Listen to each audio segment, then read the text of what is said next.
the turkey isn't too dry. Does anyone need a drink? Water? Oh dear, everything is getting cold. Let's have our guests say the blessing.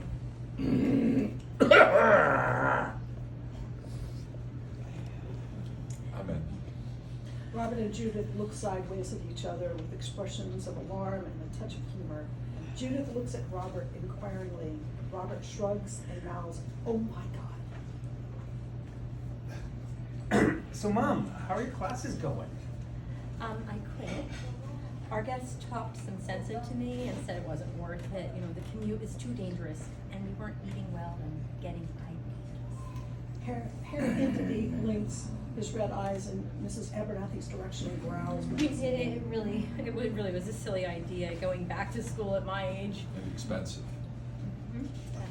Well, not talking about any boring old me, but how's your new job going, Judy? I got fired for insubordination. Everyone at the table, including the Harry Anthony, drop their cutlery on their plates noisily and make sounds of incredulity and despair. Again? Well, what was it this time? Was it the boss microaggressive? Did someone dare flirt with you at work? Jesus, no wonder you've never had a boyfriend. Not one I'd take here. You'd insult him and the hairy entity will show him all our crazy shit, and that'd be the end of it. Anyway, I don't want a man attached to me, telling me what to do all day. I don't want a job that makes me feel horrible every day. Anyway. Well, little Missy, pray tell, what do you want? All you seem to do anymore is complain and talk about what is wrong and who did what to who. It's so annoying and unattractive. So unattractive to men. Can't we just enjoy today and be pretty, just have one meal without you ruining it? How can I eat when that thing is here? I get sick just smelling him. How can you stand it living here with you? Never mind all the gross noises and odors. He bosses you both around. Don't stir the pot, Jude. Let's stay focused for once. Stop that right now, you two. We're not going to be distracted from the subject of Judith getting fired. It's a holiday tradition, bringing up all that crap just to get us to feel guilty. It's a dirty move, Missy, and I will not have you insult our guest. Looks apologetically and fearfully at the entity. Your guest? That's not your guest, Dad. That's a monster and you're feeding it. We inherited the sacred responsibility to feed and care for our guest, and we are going to pass him down to you, no matter if you want him or not. What? No way. That mess is yours to keep. I spent thousands on therapy to get his stink off me. This is a you problem, not a me problem. Did you know about this, Robert? I was gonna tell you about it earlier, but I know you get all dramatic. It's our turn to take him. No! You really have no choice. It's just the way we do it in our family. It gets passed down from parents to children, from children to the world. You know? I mean, how else would Harry entities do their important work? Work! That thing just sits there and criticizes you. All it does is stop you and keep you stopped and stupid. Oh, here we go. Our family trauma, boo-hoo. I'm little weakling, wah-wah. Here comes the ambulance. Wee-oh, wee-oh, wee-oh. Mrs. and Mr. Abernathy start gibbering, jabbering, and making hand gestures. Harry Anthony roars. Robert and Mr. and Mrs. Abernathy cower and make themselves small. Judith stands tall. Oh, go ahead and roar. I am not afraid of you. I know you're full of shit. You kept me afraid my whole life for what? To keep me safe? From what? You're a liar and I don't believe in you anymore. Why can't we have one nice holiday meal? Why can't it be like it used to be? I mean, everyone behaved and smiled. Because back then, I didn't know how messed up it is to live in fear of a monster. I thought it was normal. But it's not normal. You should be able to have your own ideas, Mom. You don't have to be so unhappy, Dad. And Robert, you don't have to be such a dick to your kids. just let's throw the monster out right now and clean up the house. Oh, so now I'm stupid and I have a dirty house? And an unhappy husband? Can you believe this? I mean, that's just wonderful. And who are you calling a dick? You're the one who won't get along. Go along. You're the dick of the family. Time for dessert.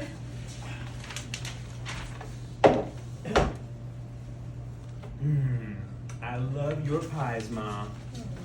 So that's it. One growl from that thing over there and everything is swept under the rug? What are you talking about? You're acting very strangely, darling. Taking your medicine? Or have you not been taking your medicine? We will not listen to your nonsense, Judas Marie. You are in my home and you will show some respect. My father passed what you call that thing down to me and was happy to have it. It helped me survive. It's where I learned the family motto. Mr. and Mrs. Abernathy and Robert intone with him in a similar. Every day, in every way, I am getting safer and safer. Every day, every way, I'm getting safer and safer.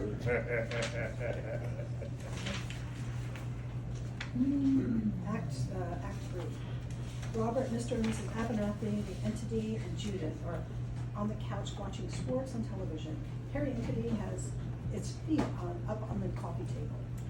What time are you leaving here? At halftime, what can I take home for the kids? Well, you can have all the leftover pies. Yeah. And and now your guest has a lot of baggage. It's very nice if you just behave, and we will eat. That's bad. Whatever's bad in your fridge. I mean, he loves those like fuzzy carrots and fuzzy yogurts and the green stuff. You know. Disgusting. I think I'm going to throw up. Don't take it, Robert. You can leave it here and save your own family. You think you know everything, Judith? Well, you don't. We already have entities from my wife's family, okay? This will make us even. My trauma plus her trauma. Well, let them fight it out. Oh yeah. Both her parents were a Freudian and a Jungian analysis, and their hairy family entities just pick on me. Sis, you showed me that it's not me, but it's my problem now. Don't worry. Our entities are named Sigmund and Carl, and they have nothing better to do than helping me dismantle our guest. Limb from Harry limb. Entity worries the whole. Whatever it takes. It's good to have traditions to pass along down generations. Okay, you're all insane. I can't stay here another minute. Hands Judith her coat and Tupperware. Bye-bye then. Don't forget to write. You're kicking me out then? Oh, real nice, Mom and Dad. And here's the rest of the guest's baggage. Robert? Oh, I'll unpack everything and throw away the trash. We have a lot to talk about on our long drive home. Don't we, Fuzzy?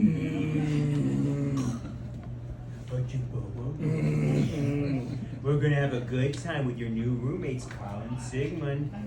I called ahead and they're setting up a couch to play head games with you. Won't that be fun? Hey, big brother, wait a sec. Are you taking this on so I don't have to? I'm taking it on because you already did. Before today, I didn't even see it, want to deal with it. This dinner opened my eyes.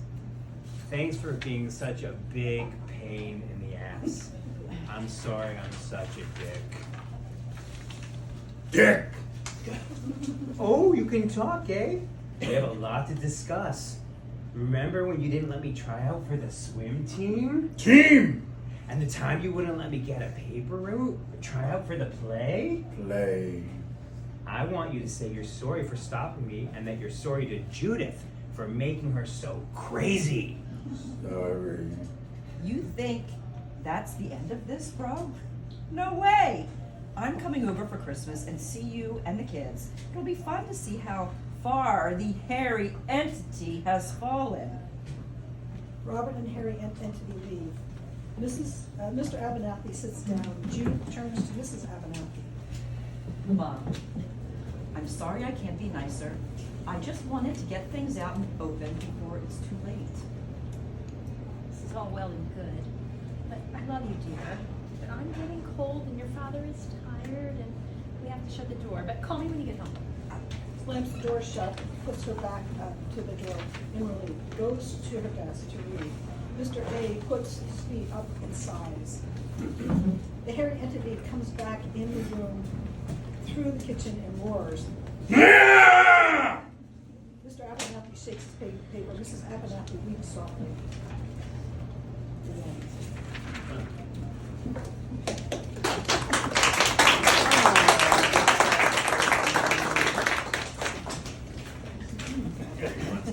Anybody have any questions they want to ask?